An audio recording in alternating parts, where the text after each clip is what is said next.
Good afternoon all. This is the first in a series of videos that we're going to be putting onto our business Facebook page. Using this format, we hope to update our clients on a more regular basis and reach out to a wider audience. The purpose of these videos is to focus on hot topics that might be affecting or impacting on our small business, medium business, and our individual clients. And we'll go through a range of different topics over the series. These videos will be basically my opinions. I won't be repeating too much from other commentary, from media and so forth. You guys can read that and take that information along with what I think is relevant, and you can make your own informed decisions from there. The timing of this video is extremely relevant. The hot topic right around the world at the moment is the coronavirus. I'm not going to go into a lot of detail on the health side of the coronavirus. I'm going to focus directly on the economic impact. Today is the day that I guess we've been fearing, or we've been anticipating, to get a bit of an understanding of what the real economic impact on this coronavirus is going to have. Most of us will have woken up this morning looking at the stock markets, and I'm sure it'll be on the news all around the world today, where Australia, New Zealand and Vietnam and certainly when America wakes up, we've suffered massive losses on our stock markets, which is always generally the first indicator where people start to panic from an economic sense. The stock markets are a good indicator because they're a very liquid market, so people can react. They can perhaps they're panicking, and they can sell or buy and give us a real indication of how people are feeling. So we've woken up this morning with massive losses in the early markets. We've got losses of 7% and above across some of the markets, which is extreme. But to put that into context, these are the biggest losses we've seen since the global financial crisis, and they've really only just started. So I guess most of you listening are already aware that I spend my time between Vietnam and Australia. And I want to focus today on a few differences that I see between Vietnam and Australia right now, both from an economic point of view and from a preparedness point of view from how we're managing this coronavirus issue. And I think some of the differences between Vietnam and Australia are very interesting, and we can probably learn a fair bit from it, and hopefully our clients will make some adjustments to what their plans are. I've got a couple of statistics here. So basically, what happens when economic markets and economies start to detract, or when panic sets in, or when a crisis hits, is the governments will generally try to play down the panic. There's nothing worse than panic buying or panic selling in any market. And some of the differences between Vietnam and Australia are very interesting. Just some economic indicators first of all. So one of the biggest things that are different at the moment is in Vietnam we have official interest rates of 6%.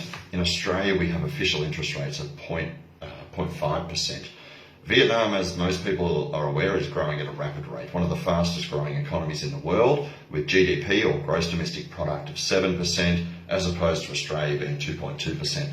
Now, GDP is a measure of how quick or how much our economies are growing. So Vietnam is growing at more than 3 times the rate of Australia. The other really important number that I need to look at is population. In Vietnam we have, depending on where you look, it's between 90 and 100 million, and in Australia it's about 28 million, something like that. So when we look at the coronavirus and we look at the statistics, we can see that the number of cases or people that have tested positive for the coronavirus in Australia is 80. So on a much smaller population than Vietnam, and the number of cases in Vietnam is 30. So we can see that Australia has got a greater proportion of their population being infected. Australia's also had 3 deaths. Here in Vietnam we've had no deaths.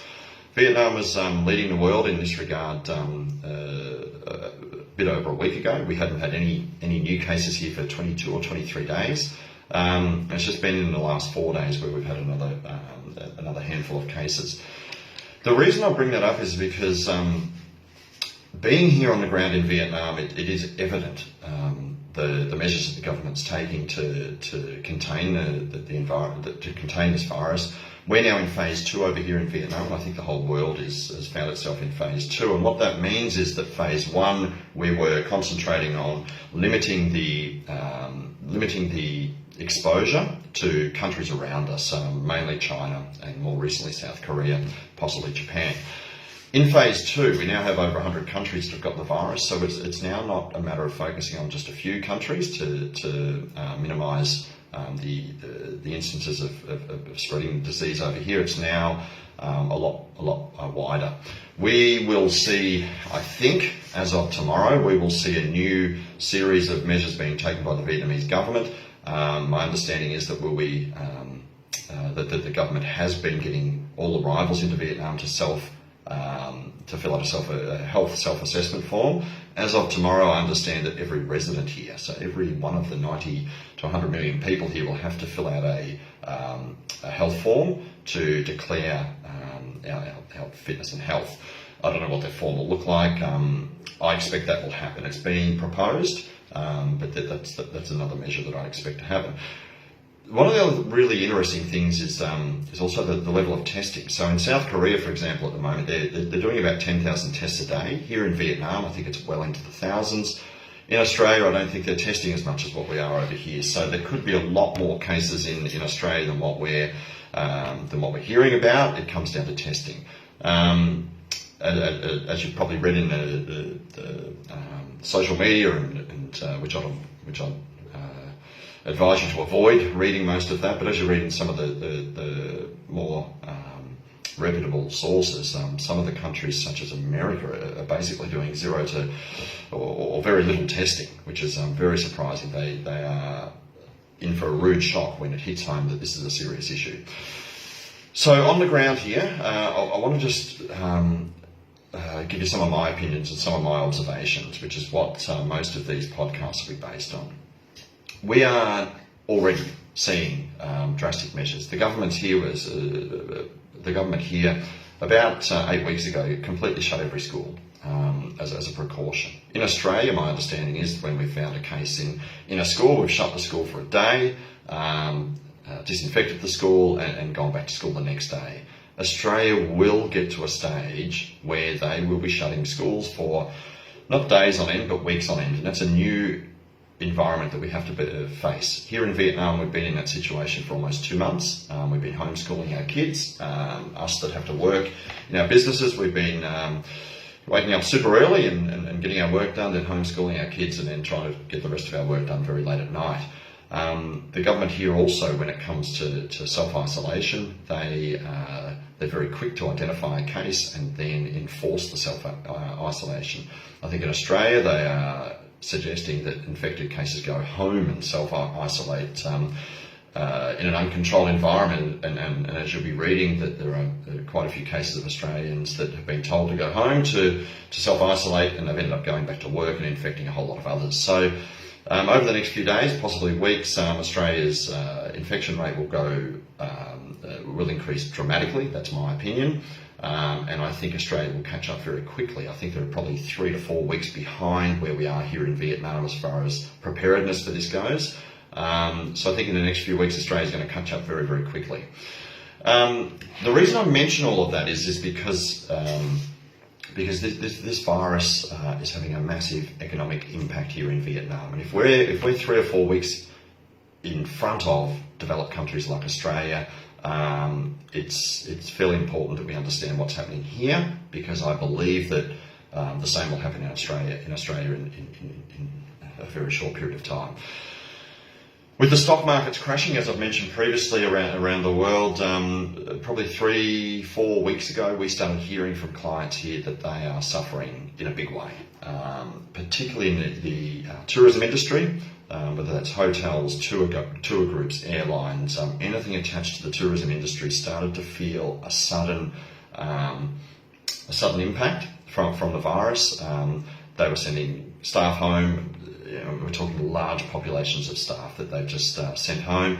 With the schools closed for the past 8 weeks, or the past 6 or 7 weeks, and another 1 or 2 to go, a lot of people not on contracts have just been told to go home, and they've lost their income. There's a lot of other businesses that have suffered to the point where they cannot continue operating their business in the same way as what they did before.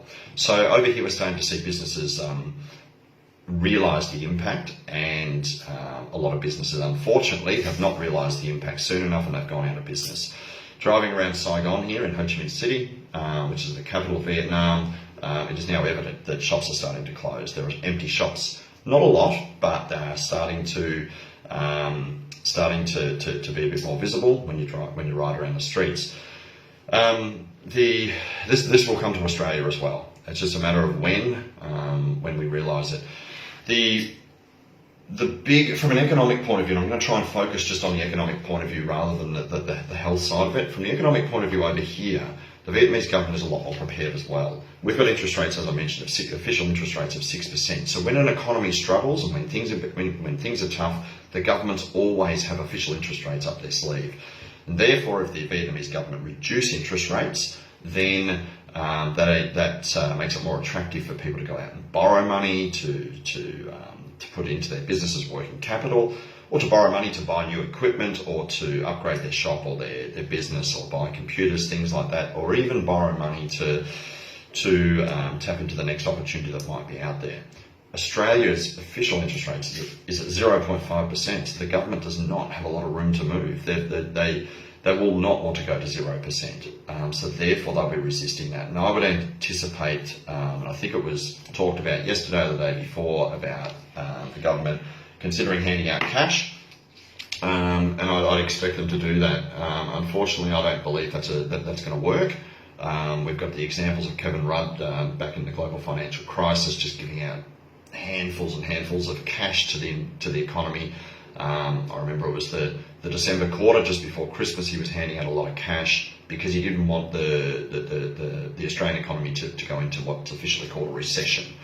Handing out all that cash, it worked, but Australia only avoided a recession because of that cash handout, and that really just covers up the real state of the economy. And I think over the last few years, as we've watched the Australian dollar slip from $1.09, $1.10 against the US down to whatever it is today, 66 cents or something like that, that's really highlighted that the state of the Australian economy, although the world thought it was in great shape back then, the state of the Australian economy was just covered up by a false economy with cash handouts. So if the government's going to do that, and I think they will, I think we'll all get a bit of extra cash, but it's not going to help. I guess the next thing that I want to focus on, and I might even do another one of these presentations tomorrow, focusing on a little bit more of a microeconomic topic, and that's what businesses can do right now to minimise the impact of the coronavirus.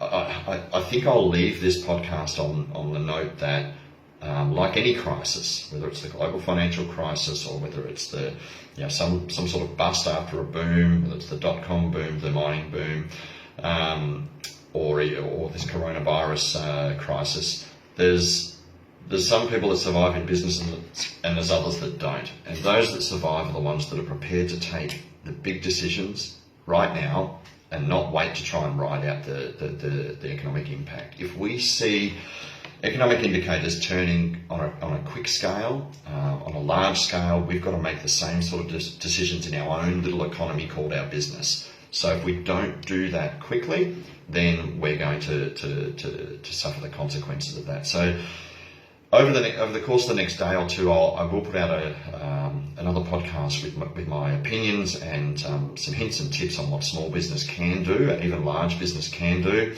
to minimise the impact. And the key is we've got to work out what decisions we need to make now, and we've got to be bold enough to make them. So we'll certainly be contacting our clients and trying to get this message out to them and let them know that we're available anytime to talk through some of the issues that they think they should be addressing in their business or even in their own personal finances, and making sure that our clients are looked after. So let's see how these go. As I said, this is the first podcast. We'll see what sort of reaction we get. If we get a positive reaction, we'll keep doing these on a more regular basis. But at the very minimum, we'll do one or two a month, and try and get information out to clients as quickly as we possibly can. Okay, thanks for listening, and we may see you again soon.